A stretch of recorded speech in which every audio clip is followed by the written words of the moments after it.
شیخ مہدی الفاسی مطالع المسرات شرح دلائل الخیرات میں لکھتے ہیں، حضور کا ذکر سن کر جس شخص کے کلیجے میں ٹھنڈ نہیں پڑتی، اس کے سینے میں دھڑکنے والا دل کسی مومن کا دل ہی نہیں ہے۔ یہ ہو ہی نہیں سکتا کہ حضور کا ذکر ہو اور قرار نہ پہنچے۔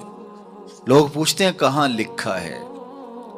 لکھنے والوں کی کمی نہیں ہے اور علماء نے دلائل کے انبار لگا دیے، لیکن میں کہا کرتا ہوں کیا ذکر رسول کے لیے بھی کسی دلیل کی ضرورت ہے؟ کبھی ایسا ہوا ہے پھولوں کا تذکرہ چھڑا ہو اور بلبل کہے کہاں لکھا ہے؟ بات شمع کی ہو رہی ہو اور پروانہ دلیلیں ڈھونڈ رہا ہو، اور یہ بھی ممکن نہیں کہ بات سرکار مدینہ کی ہو رہی ہو اور امتی کو دلیل کی ضرورت ہو۔ محب کے لیے تو اس سے بڑا سرمایہ ہی کوئی نہیں، کوئی اس کے محبوب کا ذکر چھیڑ دے۔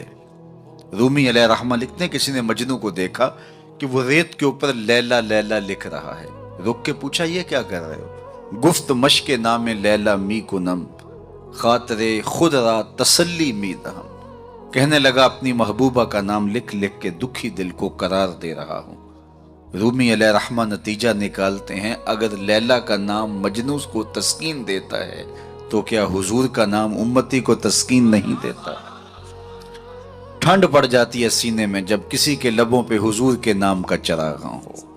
مطرب سے کہو کہ چھیڑے ذرا اس جان تمنا کا قصہ، مطرب سے کہو کہ چھیڑے ذرا اس جان تمنا کا قصہ، فرقت کے بھیانک لمحوں میں کچھ دل کو سہارا ہو جائے۔ آج کی اس خوبصورت مجلس کا عنوان آپ نے رکھا محبت رسول صلی اللہ علیہ وسلم۔ محبت ایک عنوان ہی ایسا ہے جب کسی کے لبوں پہ لفظ محبت آئے تو روح تک کی پیاس بجھتی ہے۔ محبت ایک داعیہ ہے جو کسی کے لیے بے تابیاں پیدا کرتا ہے، تڑپ پیدا کرتا ہے۔ کوئی دل محبت سے خالی نہیں ہو سکتا۔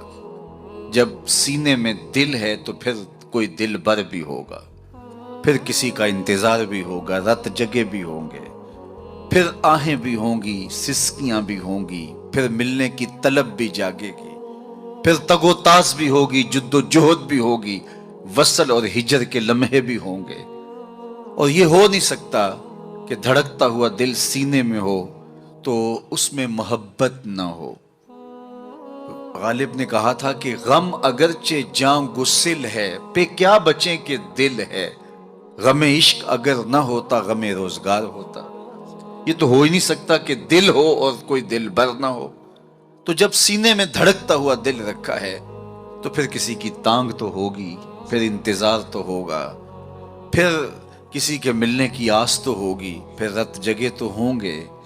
اور اس دل کا یہی زیور ہے، یہی دل کا حسن ہے، یہ بے تابیاں ہی اس دل کا جمال ہے۔ اقبال نے کہا قید میں پہنچا تو حاصل مجھ کو آزادی ہوئی، دل کے لٹ جانے سے اس گھر کی آبادی ہوئی۔ ہر شے لٹتی ہے تو برباد ہوتی ہے، یہ لٹتا ہے تو آباد ہوتا ہے۔ برگ گرتی ہے تو یہ نخل ہرا ہوتا ہے۔ ایک عجیب کائنات ہے، ہر شے ٹوٹ جائے تو بے وزن ہو جاتی ہے، بے قیمت ہو جاتی ہے۔ یہ شیشہ آپ گنا کتنا قیمتی ہے، لیکن اگر اس کو توڑ دیا جائے، چور چور ہو جائے تو اس کی کوئی قیمت نہیں رہے گی۔ لیکن جتنا زیادہ دل ٹوٹے گا اتنی ہی قیمت بڑھ جائے گی۔ تو بچا بچا کے نہ رکھ اسے، تیرا آئینہ ہے وہ آئینہ کہ شکستہ ہو تو عزیز تر ہے نگاہ آئینہ ساز میں۔ یہ جتنا زیادہ ٹوٹ جائے اتنی قیمت اس کی بڑھ جاتی ہے۔ تو یہ طے شدہ ہے کہ جب سینے میں دل ہے تو پھر کوئی دل بر بھی ہوگا۔ اب کسی سے ہم محبت کرنے پہ مجبور ہیں۔ کیوں مجبور ہیں؟ اس لیے کہ ہمارے سینے میں دل رکھا ہوا ہے۔ جب دل ہے تو پھر دل بر کی بھی تلاش ہوگی۔ اب کسی سے محبت ہم کرتے کیوں ہیں؟ اس کی بھی تو کوئی وجوہات ہوتی ہیں، کسی سے محبت کیوں کی جاتی ہے؟ عمومی طور پہ کسی سے محبت اس لیے کی جاتی ہے کہ اس کا ہمارے ذمے کوئی احسان ہے، تو ہم محبت کرتے ہیں کہ اس نے ہمیں مشکل وقت میں ہمارے کام آیا تھا، تو اس کے لیے جذبات محبت پیدا ہو جاتے ہیں۔ اگر کسی سے محبت اس لیے کی جاتی ہے کہ اس کا کوئی احسان ہے ہمارے ذمے، تو پھر آؤ حضور سے محبت کریں۔ اس لیے کہ ہم اپنے وجود میں بھی ان کے محتاج ہیں۔ اگر وہ جلوہ گر نہ ہوتے تو کائنات کو خلعت وجود ہی نہ ملتا، محمد نہ ہوتے تو اے بندہ پرور خدا خود ہی ہوتا، خدا ہی نہ ہوتی۔ یہ کائنات کو تعین نصیب نہ ہوا ہوتا اگر حضور تشریف نہ لاتے، کائنات کو وجود ہی نہ بخشا جاتا اگر حضور جلوہ گر نہ ہوتے۔ اقبال کا لہجہ بھی دیکھ لیجئے، ہو نہ یہ پھول تو بلبل کا ترنم بھی نہ ہو، چمنے دہر میں کلیوں کا تبسم بھی نہ ہو، نہ ہو یہ ساقی تو پھر میں بھی نہ ہو، خم بھی نہ ہو، بزم توحید بھی دنیا میں نہ ہو، تم بھی نہ ہو۔ خیمہ افلاک کا استادہ اسی نام سے ہے، نبض ہستی تب شامادہ اسی نام سے ہے۔ کسی سے اس لیے پیار کیا جاتا ہے کہ وہ ہم سے پیار کرتا ہے، تو پیار کے بدلے میں پھر پیار کیا جاتا ہے۔ یہ ایک داعیہ ہے کسی سے پیار کرنے کا۔ اور اگر آپ کسی سے اس لیے پیار کرتے ہیں کہ وہ ہم سے پیار کرتا ہے، تو غارِ سجدہ کے نوکیلے پتھروں پر پیشانی رکھ کے تمہارے لیے کون آنسو بہاتا رہا؟ دنیا پہ جلوہ گر ہوتے ہوئے اس امت کی بخشش کی دعائیں کون کرتا رہا؟ حضرت فضل بن عباس کہتے ہیں، میں وہ آخری شخص تھا جس نے حضور علیہ السلام کو لحد میں اتارا، تو میں نے کفن کی تنیاں کھولی اور میرے دل میں آرزو پیدا ہوئی کہ میں چہرہ انور کی زیارت تو کر لوں۔ جب میں نے تھوڑا سا کفن کو سرکایا تو لب ہل رہے تھے، مجھے شوق ہوا کہ میں سنوں اس موقع پہ کیا کہہ رہے ہیں، تو میں نے اپنے کان کو حضور کے ہونٹوں کے قریب کیا تو آواز آ رہی تھی، رب ہب لی امتی، اللہ میری امت کا معاملہ میرے ہاتھوں میں ہی دے دے۔ اللہ اکبر۔ اگر کسی سے اس لیے محبت کی جاتی ہے کہ وہ صاحب کمال ہے، مختلف ہیروز سے، دنیا کے دانشوروں سے، بڑے لوگوں سے آپ اس لیے محبت کرتے ہیں کہ وہ صاحب کمال ہوتے ہیں۔ اگر یہ داعیہ ہے کسی سے محبت کرنے کا تو پھر اس سے محبت کیجئے، بالغ العلا بکمالہ، جس کے کمال کو کائنات کی کوئی شے چھو ہی نہیں سکتی، عقل انسانی بھی وہاں بے بس ہے۔ میرے امام بولے، خرد سے کہہ دو کہ سر جھکا لے، خرد سے کہہ دو کہ سر جھکا لے، گماں سے گزرے گزرنے والے، یہاں خود پڑے ہیں جہت کو لالے، کوئی کیا بتائے کدھر گئے تھے، سراغ عین و متا کہاں تھا، نشان کیف و الا کہاں تھا، نہ کوئی ساتھی نہ کوئی راہی، نہ سنگ منزل نہ مرحلے تھے، کمان امکان کے جھوٹے نکتوں تم اول آخر کے پھیر میں ہو، محیط کی چال سے پوچھو کدھر سے آئے کدھر گئے تھے، کوئی حد ہے ان کے عروج کی، بلغ العلا بکمال۔ اگر کسی سے اس لیے پیار کیا جاتا ہے کہ وہ صاحب کمال ہے، تو میرے محبوب کے کمال عظمتوں کو دیکھو، یہاں تو جبریل بھی ہاتھ باندھ کے کھڑا ہے اور حضور اوپر جا رہے ہیں۔ حضرت ابو الحسن رفاعی کہتے ہیں، میں نے ایک دن روحانی طور پہ پرواز کی، عالی مرتبت علماء سے پوچھئے روح پرواز کر سکتی ہے، میری روح زنگ آلود ہو تو میں پاک لوگوں کی روح پر اپنی روح کو قیاس نہ کروں اور اس حقیقت کا انکار نہ کر دوں۔ روحیں آپ دیکھتے ہیں خواب میں کہاں سے کہاں پہنچ جاتی ہیں، تو روحوں کی پرواز ممکن ہے۔ تو وہ کہتے ہیں کہ میں 7 لاکھ عرش عبور کر گیا، میری روح نے اتنی پرواز کی۔ آواز آئی کہ کہاں جا رہے ہو؟ تو میں نے کہا مالک، معراج کی شب جس عرش کی چھاتی پہ محبوب کے قدم لگے تھے، میں اس عرش کو دیکھنے کے شوق میں آیا ہوں۔ نہ سفر بشرط معال ہے، نہ طلب بقید سوال ہے، فقط ایک سیری ذوق کو میں بھٹک رہا ہوں کہاں کہاں، میرے دل کی یہ خلوتیں کئی بار سج کے اجڑ گئیں، مجھے بارہا یہ گما ہوا تم آ رہے ہو کشاں کشاں۔ کہا میں تو سچ کی تلاش میں نکلا ہوں۔ تو پھر آواز آئی، ارجع لا وصول لک، ابو الحسن پلٹ جاؤ، تم کروڑوں سال بھی پرواز کرو، جس عرش کی چھاتی پہ محبوب کے قدم لگے تھے وہاں تمہارا خیال بھی نہیں پہنچ سکتا۔ جس نبی کے قدم اتنے اونچے ہیں اس نبی کا سر کتنا اونچا ہوگا۔ کوئی حد ہے ان کے عروج کی، بالغ العلا بے۔ مولوی کا تو دماغ خراب ہو گیا کہ ترازو لے کے تولنے بیٹھ گیا، اسے تولنے لگا جو تولا نہیں جا سکتا۔ یار سونار کے چھوٹے سے ترازو پہ رتی ماشے کا حساب تو کیا جا سکتا ہے، لیکن منو ٹانوں کا حساب تو نہیں آ سکتا۔ عقل کے ترازو پہ تولنے کا شوق آ جائے تو میں آپ کو تول لوں، آپ مجھے تول لیں۔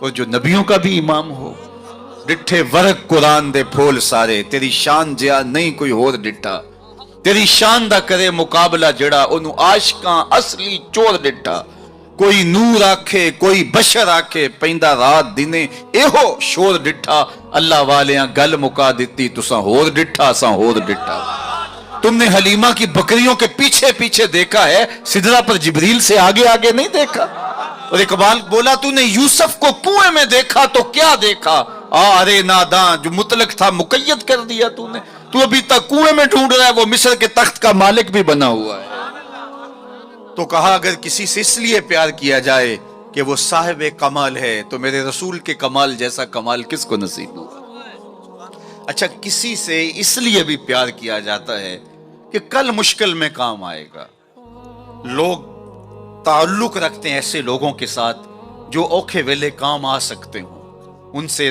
رشتے قائم کرتے ہیں ان سے دوستیاں رکھتے ہیں ان کو تحائف دیتے ہیں یار زندگی میں کبھی بھیڑ بن جائے تو کام آ جائے گا سیاسی لوگوں سے افسران بالا سے لوگ تعلق قائم رکھتے ہیں کہ اوکھے ویلے کام آئے گا کسی سے اس لیے پیار کیا جائے کہ وہ اوکھے ویلے کام آئے گا مجھے بتاؤ نزع سے اوکھا ویلا بھی کوئی ہو سکتا ہے مجھے بتاؤ حشر سے اوکھا ویلا بھی کوئی ہو سکتا ہے اگر کسی سے اس لیے پیار کیا جائے تو پھر حضور سے پیار کرنا چاہیے اس لیے کہ اوکھے ویلے وہ کام آئیں گے جب کوئی کسی کو نہیں پوچھ رہا ہوگا فرمائیں گے شفاعتی لأہل القبائر من امتی بڑے بڑے آجو میرے دامن میں لپٹ جاؤ اعلی حضرت بولے پیش حق مجدہ شفاعت کا سناتے جائیں گے آپ روتے جائیں گے ہم کو ہنساتے جائیں گے وسعتیں دی ہے خدا نے دامن محبوب کو جرم کھلتے جائیں گے اور وہ چھپاتے جائیں گے اچھا کسی سے پیار اس لیے بھی کیا جاتا ہے کہ وہ سونا بڑا ہے عمومی طور پہ دنیا پہ سب سے بڑا داعیہ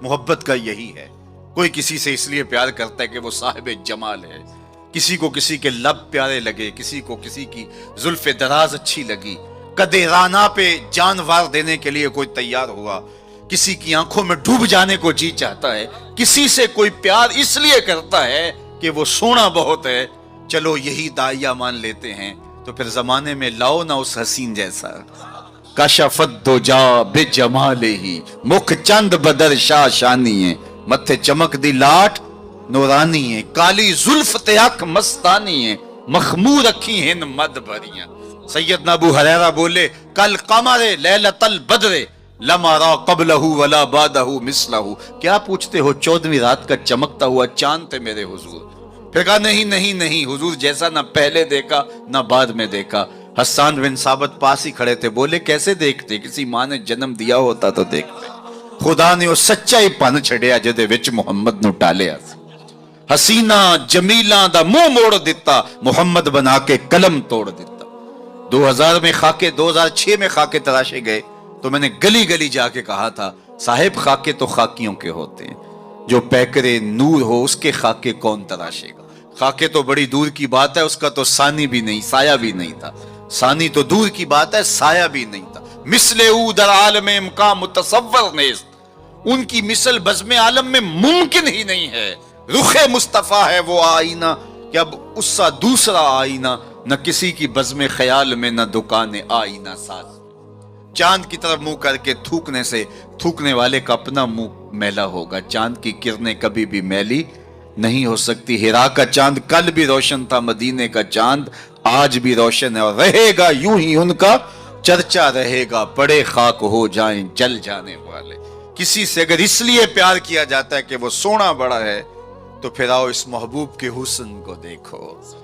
سیدنا جابر بن سامورہ رضی اللہ تعالیٰ عنہ فرماتے ہیں چاندنی رات تھی اور حضور لال دھاری دھار یمنی چادر اوڑے استراحت فرما رہے تھے میں کبھی چاند کو دیکھوں کبھی حضور کے چہرے کو دیکھوں فائزہ ہو احسن عندی من القمر پھر میں نے فیصلہ کیا چاند نہیں میرے حضور ہی سونے ہیں اللہ اکبر کیسا جمال دیا کیسا حسن دیا دیکھنے والے کہا کرتے ہیں اللہ اللہ یاد آتا ہے خدا دیکھ کے صورت تیری امام زرقانی نے اتنا خوبصورت واقعہ لکھا حضور کے جمال کا کہ روحوں تک جو ہے وہ قرار پہنچتا ہے فرماتے ہیں کہ ایک دن حضور سیر کرنے کے لیے باہر تشریف لے گئے ایک قافلے نے وہاں پڑاؤ کیا ہوا تھا اور ان کے اونٹ چل رہے تھے تو حضور کو ایک سرخ رنگ کا اونٹ پسند آ گیا علماء سے پوچھئے کہ عرب میں سرخ رنگ کے اونٹ کی اہمیت کیا ہے جس طرح آپ کے ہاں اچھے ماڈلز کی گاڑیاں ہوتی ہیں اور آپ کہتے ہیں کہ نہیں فلاں گاڑی تو فلاں گاڑی ہے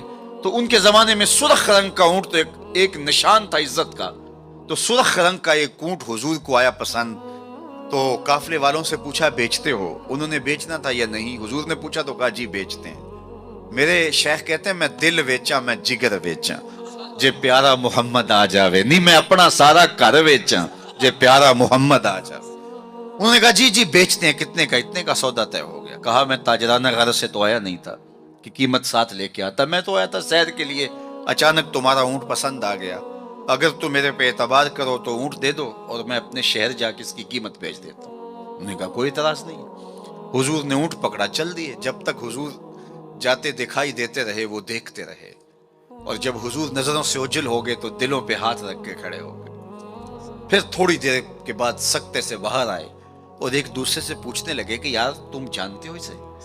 جب کسی کو نقد سودا دیا جائے تو عطا پتہ نہیں پوچھا جاتا, اور جب ادھار دیا جائے یا تو آپ اسے جانتے ہوتے ہیں یا پھر درمیان میں کوئی ضامن ہوتا ہے یا وہ چیز کوئی گروی رکھتا ہے. کہا ایک شخص آیا اونٹ لے گیا, تم میں سے اسے جانتا بھی کوئی نہیں ہے. یار کسی نے پتہ پوچھ لیا ہوتا. اس نے شے گروی کوئی نہیں رکھی, کوئی ضامن بھی نہیں دیا. ایک بولا یار جب وہ باتیں کرتا تھا منہ سے پھول جھڑتے تھے. اذا تکلم رؤیا النور یخرج من بین ثنایاہ, میں تو وہی دیکھتا رہ گیا. دوسرا بولا کہ یار جب وہ مسکراتا تھا نا سامنے والے پہاڑوں پہ عکس پڑتا تھا. اذا ضحک کاد یتلالا فی الجدر. تیسرا بولا یار میں تو اس کی زلفوں کے پیچ و خم ہی دیکھتا رہا. چوتھا بولا میں تو اس کی آنکھوں کے ساغر میں ڈوب گیا. کیا خوب سجن دیاں اکھیاں نے, کیا خوب سجن دیاں اکھیاں نے جی میں پر کے سرائیاں رکھیاں نے. تو اجے میرا یار نے ڈٹھا جنوں ویکھ کے چن شرم آوے. ادھی راتی دن چڑھ جاوے جیو رخ تو نقاب اٹھاوے. تے جیو نکلے سیر کرن نو سارا گلشن سیس نواوے اتے دھرتی لف لف جاوے. جے ہاتھ پھلاں وچ رکھدا ہاتھ پھلاں تو ود جاوے. نین نشیلے مست رسیلے وچ سونا کجل سہاوے. اکھ اگڑے تے انج پیا جاپے جویں میں خانہ کھل جاوے. توبہ توبہ حسن سجن دا چال نہ چلی جاوے. بجلی ڈردی لشک نہ مارے متا بے ادبی ہو جاوے.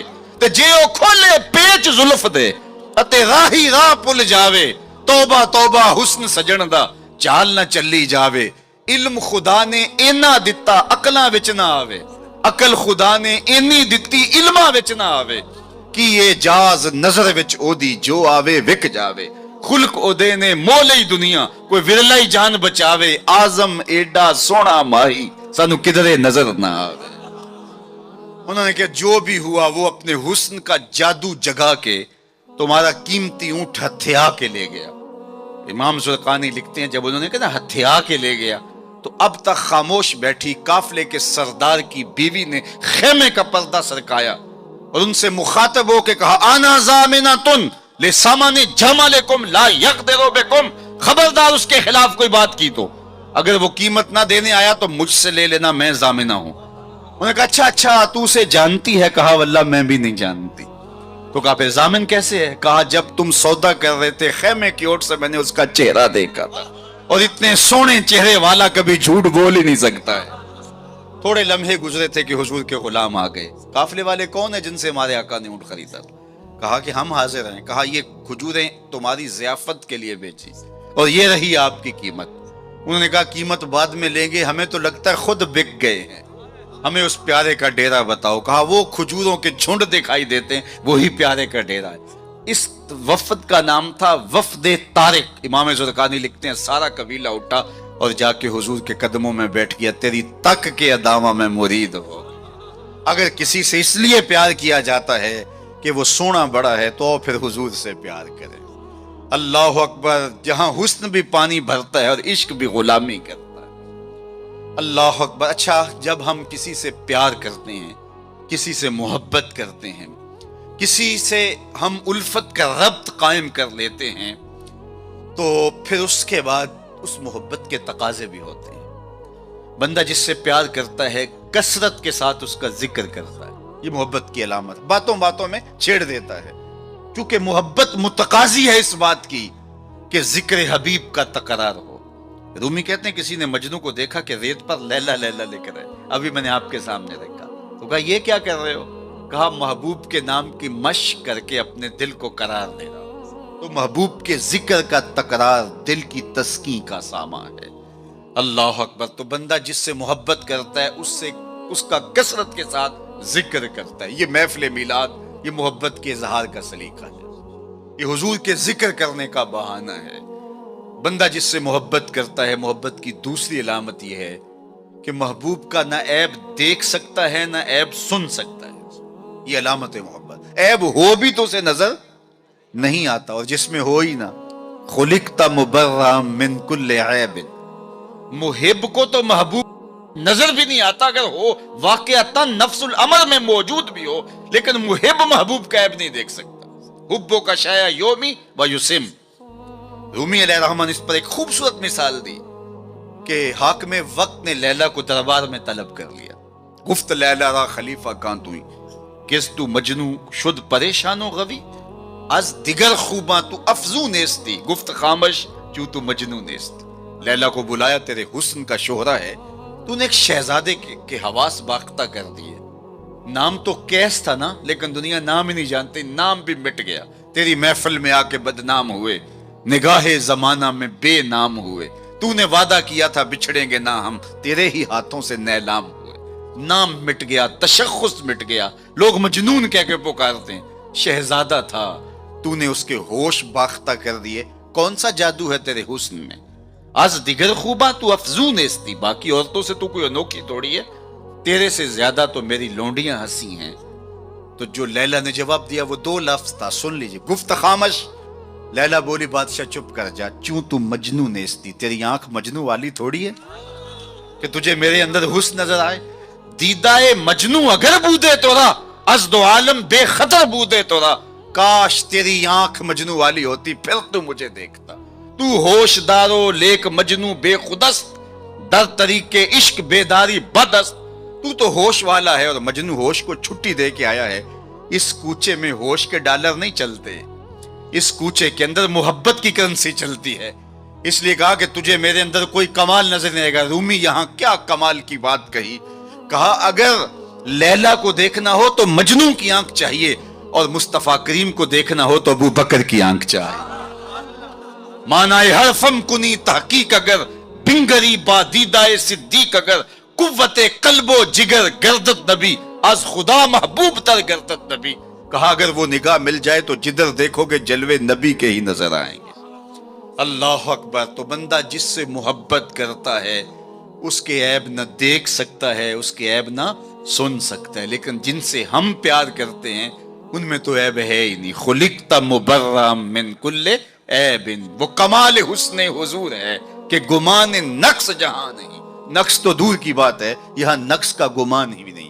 یہی پھول خار سے دور ہے، یہی شمع ہے کہ دھواں نہیں۔ ہر پھول کے ساتھ کانٹا ضرور ہوتا ہے، لیکن حسن رسول وہ پھول ہے جس کے ساتھ کانٹا نہیں ہے، وہ شمع ہے جس کے ساتھ دھواں نہیں ہے۔ تو بندہ جس سے پیار کرتا ہے اس میں عیب نہیں دیکھ پاتا۔ اچھا، محبت کی علامت یہ ہے، بندہ جس سے پیار کرتا ہے، جس سے محبت کا ربط اور رشتہ رکھتا ہے، اس کی اطاعت کرتا ہے، اس کی بات مانتا ہے۔ یہ محبت کا بہت بڑا نشان ہے، بہت بڑی علامت ہے کہ بندہ جس سے پیار کرتا ہے وہ اس کی ایک ایک بات پہ قربان اور فدا ہو جاتا ہے۔ اس کا حکم ہو اور محب نہ مانے تو اس کی محبت ناقص ہے۔ میں اور آپ ذرا اپنے اندر اتر کر کے دیکھیں، ہمارا طرز زندگی کیا ایسا ہے کہ ہم اپنے آقا کی ہر بات مانتے ہیں؟ صحابہ کی زندگیاں دیکھ لیجئے، انہوں نے ادب کی بھی انتہا کر دی اور تعمیل حکم کی بھی انتہا کر دی۔ یار حضور کا کہنا اور ارشاد کرنا تو بڑی بات ہے، انہوں نے صرف حضور کا چہرہ دیکھا اور منشا سمجھی، بس زندگی گزار دی۔ اللہ اکبر۔ حضرت انس بن مالک کو کسی نے دیکھا کہ شوربے سے کدو کے ٹکڑے نکال کے کھا رہے ہیں۔ کسی نے پوچھا یہ کیا کر رہے ہو؟ کہا مجھے نہیں پتا، ایک دن میں نے حضور کو کرتے دیکھا تھا۔ مدینے کی ایک گلی سے حضور گزر رہے ہیں تو ایک ایسا مکان بن رہا تھا جس طرز کی تعمیر کو حضور پسند نہیں کرتے تھے۔ تو کسی سے پوچھا کہ یہ کس کا ہے؟ کہا فلاں انصاری کا۔ کچھ نہیں کہا حضور نے، چلے گئے۔ کسی نے اس انصاری کو بتایا کہ حضور گزرے تھے، تیرا مکان دیکھا تھا، لیکن چہرے پر پسندیدگی کے آثار نہیں آئے، حضور خوش نہیں ہوئے۔ اس نے کہا اچھا، کہا ہاں میں ساتھ تھا۔ اس نے کدال پکڑا اور مکان کو زمین کے برابر کر دیا۔ 2-4 دن کے بعد میرے حضور کا دوبارہ گزر ہوا، ملبے کا ڈھیر پڑا دیکھا، کہا بلاؤ، اسے بلایا گیا، کہا میں گزرا تھا، تیرا مکان تھا، آج ملبے کا ڈھیر ہے، کدھر گیا مکان؟ عرض کی حضور میں نے گرا دیا۔ فرمایا کیوں؟ سنو سنو، فرمایا کیوں؟ عرض کی سنا تھا آپ کو پسند نہیں، سنا تھا آپ کو پسند نہیں، میں اور آپ سر سے لے کر پاؤں تک دیکھوں ہمارا کیا کیا حضور کو پسند ہے، اپنے طرز زندگی کو دیکھوں، اپنے کاروبار کو دیکھوں، اپنی معاشرت کو دیکھوں، اپنے عقیقے سے لے کے ولیمے تک طرز حیات کو دیکھوں، اپنی شادی بیاہ سے لے کے اپنے امور سیاست تک دیکھوں، ہمارا کیا کیا حضور کو پسند نہیں۔ محمد دی زیارت محمد دے رنگ وچ اے ٹھگ بازیاں جانے پیارا محمد، اگر ان سے ہم نے دعوی محبت کیا ہے تو اس کی دلیل فراہم کرنا ہوگی۔ میرے آقا کریم علیہ الصلوۃ والسلام تو کسی سے وعدہ کر لیتے ہیں کہ میں تیرے آنے تک کھڑا ہوں، اور وہ جا کے بھول جاتا ہے، اور حضور 3 دن تک کھڑے ہیں، قضائے حاجت کے لیے جاتے ہیں، پھر آ کے کھڑے ہو جاتے ہیں کہ میں نے وعدہ کیا تھا تیرے آنے تک کھڑا ہوں، وہ بھی نہیں آیا، 3 دن راتیں گزر جاتی ہیں۔ پھر وہ ایک دن اچانک گزرا تو دیکھا حضور کھڑے ہیں، تو یاد آ گیا اوہ یہ تو میرے سے وعدہ تھا، بڑا شرمندہ ہوا، شرمسار ہوا۔ اللہ اکبر، قریب آیا تو ڈر رہا تھا کہ مجھے کیا کہا جائے گا، لیکن صرف اتنا کہا تو نے مجھے مشقت میں ڈال دیا۔ قصور اس کا تھا، بھول وہ گیا، لیکن میرے حضور 3 دن تک کھڑے رہے ہیں، اور میں لوگوں کو خود ٹائم دیا کہ مجھے ملنے آنا، اس وقت گھر پہ ہوں گا، اور وہ دروازے پہ آ کے بیل دیتا ہے، اور میں بچے کو کہتا ہوں جاؤ کہہ دو ابو گھر پہ نہیں ہے۔ میں کیسا عاشق رسول ہوں، کیسے میں حضور کے عشق کا دعویٰ کرتا ہوں۔ اگر میرے سینے پہ حضور کے نام کا بیج لگا ہے اور میں دکان پہ بیٹھا ہوں تو گاہک کو تسلی ہونی چاہیے، اس کے سینے پہ حضور کے نام کا بیج لگا، یہ کم تول ہی نہیں سکتا، یہ عاشق رسول ہے۔ یہ سارا دن جو ہے وہ یوں بیٹھ کے چلا جائے گا، 2 نمبر مال نہیں بیچ سکتا، اس لیے کہ یہ عاشق رسول ہے۔ کوئی رشتہ کرنے آئے تمہارے گھر کے چھت پر میرے حضور کے نام کا جھنڈا لگا ہے، اسے کسی سے نہ پوچھنا پڑے کہ یہ کیسا شخص ہے، اسے پتا چل جائے یہ عاشق رسول ہے۔ میرے استاد فرمایا کرتے تھے صاحب کسی کو پوچھنا بھی نہ پڑے، تجھے بتانا بھی نہ پڑے، تمہارا طرز زندگی ایسا ہونا چاہیے، تم دور سے آ رہے ہو لوگ پہچان کے کہو وہ دیکھو آقا کا غلام آ رہا ہے۔ ہمارا طرز زندگی اتنا خوبصورت ہو، ہمارا انداز حیات اتنا خوبصورت ہو، چوں بنا میں مصطفیٰ خانم درود، از خجالت آب می گردد وجود، عشق می گوید کے محکوم غیر، سینہ تو از بتا مانند دیر، تا نداری از محمد رنگ و بو، بر زبان از درود خود میالہ نام او۔ کہا کہ جب تو حضور پہ درود پڑھتا ہے تو ذرا اپنے اندر بھی اتر کے دیکھ کس کا نام لے رہا ہے اور تیرے اپنا طرز حیات کیا ہے۔ یاری لا تو پاک نبی سنگ، اے پر پوری یاری، پھر درود قبول ہے تیرا لکھ نہ لو ایک واری۔ اور آپ کو ایک اور بات بتاؤں، جتنی بھی محبتیں ہیں وہ انسانوں کو توڑتی ہیں، حضور کی محبت آپس میں جوڑتی ہے۔ یہ باہمی محبت کا سبب اور ذریعہ ہے۔ اقتدار کی ایک کرسی ہے، 2 چاہنے والے، الیکشن ہو گیا، چونکہ محبوب مطلوب ایک ہے، چاہنے والے کئی، ایک کے 2 چاہنے والے رقیب کہلاتے ہیں نا۔ یہ تو میرا محبوب تھا، تم نے کیوں دیکھا، لڑائی تک نوبت جا پہنچی، قتل و غارت تک معاملہ جا پہنچا۔ ایک کے 2 چاہنے والے رقیب کہلاتے ہیں، اور یہاں ایک کے اربوں چاہنے والے آپس میں حبیب کہلاتے ہیں۔ چوں گلے صد برگ مارا بو یکیست، اقبال بولا چوں گلے صد برگ مارا بو یکیست، او کے جانے ای نظاموں او یکیست، مستے چشمے ساکیے بتہاستیم، در جہاں مثل مو می ناستیم، ہزاروں قومیں وجود میں آئیں، دہر میں خشک و تر کے رشتے سے، ہم نے بنیاد دوستی رکھی یاد خیر البشر کے رشتے سے۔ تو اس لیے آئیے ہم حضور کے نام پہ جڑے۔ یہ امت 73-72 فرقوں میں کیوں بٹ گئی؟ یہ میرے رسول کا دیا ہوا دین تو نہیں تھا۔ ہم ایک دوسرے کے گریبان نوچنے لگے، پھر ہر فرقے کے اندر لابیاں، اور پھر ہر لابی کے اندر کئی جماعتیں اور گروہ بندیاں۔ حضور نے تو ہمیں وحدت کا درس دیا تھا، حضور نے ہمیں محبت کا سبق پڑھایا تھا۔ میں آج بھی پوری دنیا پہ یہ کہتا ہوں، آؤ محبت رسول پہ آ جاؤ۔ محبت رسول پہ آ جاؤ گے تو فرقے خود بخود دم توڑتے چلے جائیں۔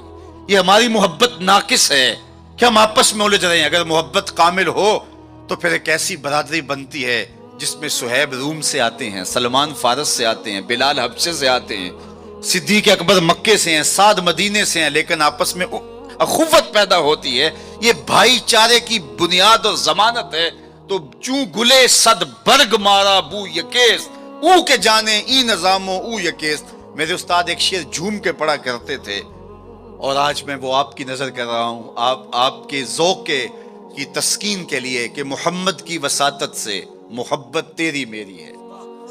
میں آپ کے شہر میں پہلی مرتبہ آیا ہوں، دارالسلام کا نام سنا تھا، یہاں ایک سنی کانفرنس کسی زمانے میں ہوئی تھی، سروں کا ہجوم تھا، محبتوں کی کیفیات تھی، مجھے شوق تھا کہ میں بھی اس بستی کے مکینوں کو دیکھ آؤں، لیکن آپ کی آنکھوں میں چمکتا ہوا پیار، پیشانیوں پہ لکھی ہوئی محبت۔ میرا تو آپ کا پہلا تعارف ہے، میری آپ کی برادری الگ ہے، میرا آپ کا کوئی کاروباری سانج نہیں ہے، لیکن آپ کے دل میں میرے لیے محبت اور میرے دل میں آپ کے لیے دعائیں، یہ رشتہ قائم کیسے ہوا؟ تو میرے استاد جھوم کے پڑھا کرتے تھے، محمد کی وساطت سے محبت تیری میری ہے، محبت اصل ہے ان کی، نہ تیری ہے نہ میری۔ تو یہ وہ بنیاد ہے محبت کی۔ اور ایک بات اور کروں کہ جتنی بھی محبتیں ہیں، وہ غالب نے کہا تھا نا، عشق نے غالب نکما کر دیا، ورنہ ہم بھی آدمی تھے کام کے۔ ایک وہ عشق بھی ہے جو اچھے بھلے انسان کا بیڑا غرق کر کے رکھ دیتا ہے، اور وہ منہ چھپاتا پھرتا ہے۔ وہ عشق نکما کر دیتا ہے، صلاحیتوں کو جو ہے وہ زائل کر دیتا ہے۔ ایک وہ عشق ہے، اور یہ وہ عشق ہے جو بلال کو پستیوں سے اٹھا کے کعبے کی چھت پہ کھڑا کر دیتا، یہ بندہ نواز عشق ہے۔ اور یہ بھی سنیے کہ جتنے بھی عشق ہیں ان کا انجام رسوائی ہوتا ہے۔ میں سویر سے لے کر شام تک سڑکوں پہ سفر پہ ہوں، کل شیخو پورے تھا، پھر آج دھوبی گھاٹ، تو اب آپ کے پاس کل اگلی منزل، وہ کبھی کیا کسی نے کہا، کبھی عرش پر کبھی فرش پر، کبھی ان کے در کبھی در بدر، غم عاشقی تیرا شکریہ میں کہاں کہاں سے گزر گیا۔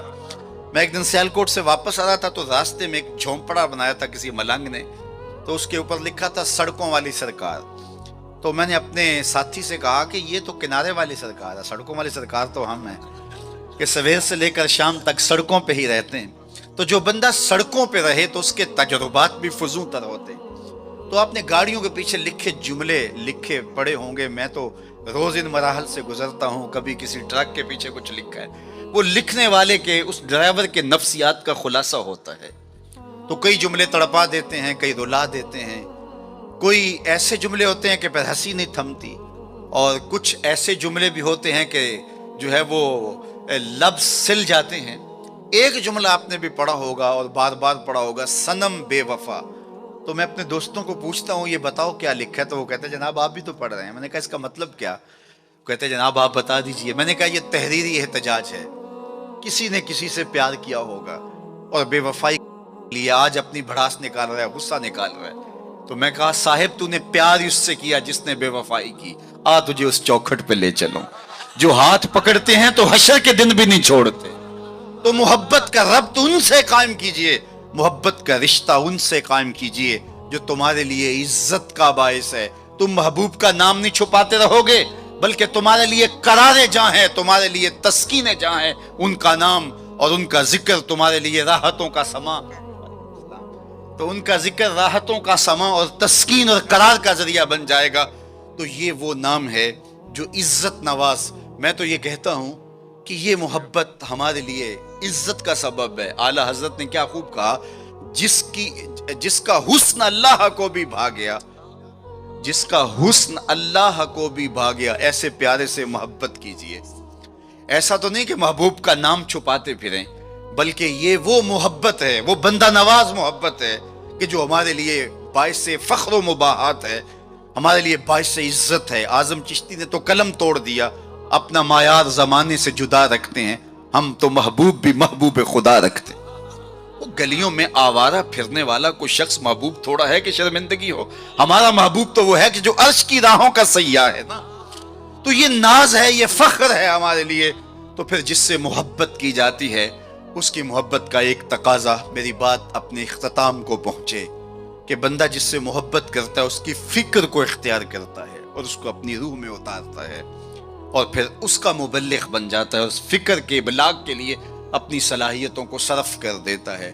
تو میں اور آپ اگر آقا و مولا سے محبت کرتے ہیں، حضور سے الفت کا ربط و رشتہ رکھتے ہیں، تو ان کا لایا ہوا نظام حیات ہماری روحوں میں اترنا چاہیے، ہمارے طرز زندگی اس بات کی گواہی دیں کہ ہم حضور کے غلام ہیں، اور پھر اس خوشبو کو اطراف عالم اور اکناف جہاں کے اندر ہم پھیلا کر کے جو ہے وہ اس منصب کو ادا کرنے کی کوشش کریں، اور ہماری زندگی اس کی گواہی دے۔ صحابہ نے اپنی زندگیاں اس مقصد کی خاطر لگائیں اور شب و روز ایک کر کے رکھ دیا۔ آج اصحاب رسول کی قبریں پوری دنیا کے اوپر ہمیں ملتی ہیں۔ یار مدینہ المنورہ کو دیکھنے کے لیے لوگ تڑپتے ہیں، تو یہ شہر مدینہ چھوڑ کے چلے کیوں گئے؟ اور اس ٹھنڈی چھاؤں کو چھوڑ کے کوئی کہاں جا کے دفن ہوا، کسی نے کہاں چاند وار دی۔ تو اصل بات یہ ہے کہ محبوب کا مشن عزیز ہوتا ہے، محبوب کی فکر عزیز ہوتی ہے۔ وہ کسی نے کہا تھا نا، میں مر کے بھی زندہ ہوں اہل وفا کی محفل میں، میری محفل میں آ میرا مزار نہ پوچھ۔ تو جب ان کے ہوئے ہو تو پھر اپنی زندگی، اور وہ لوگ جنہوں نے حضور کا نام لیا، اس تابی کی کہانی کوئی نہیں بھول سکتا جس کا ذکر اقبال نے کیا، کہ وہ گھوڑے کی ننگی پیٹھ پہ بیٹھ کے اللہ کے دین کا پیغام لے کے آگے بڑھا، اور چلتے چلتے دلدل آ گئی تو اس نے گھوڑے کی باگیں کھینچ لی اور کہا، مالک میرے جذبے تو جواں تھے، تیری زمین ہی ختم ہو گئی۔ اس پہ اقبال نے کہا تھا، دی اذانیں کبھی یورپ کے کلیساؤں میں، کبھی افریقہ کے تپتے ہوئے صحراؤں میں، دشت تو دشت دریا بھی نہ چھوڑے ہم نے، بحر ظلمات میں دوڑا دیے گھوڑے ہم نے۔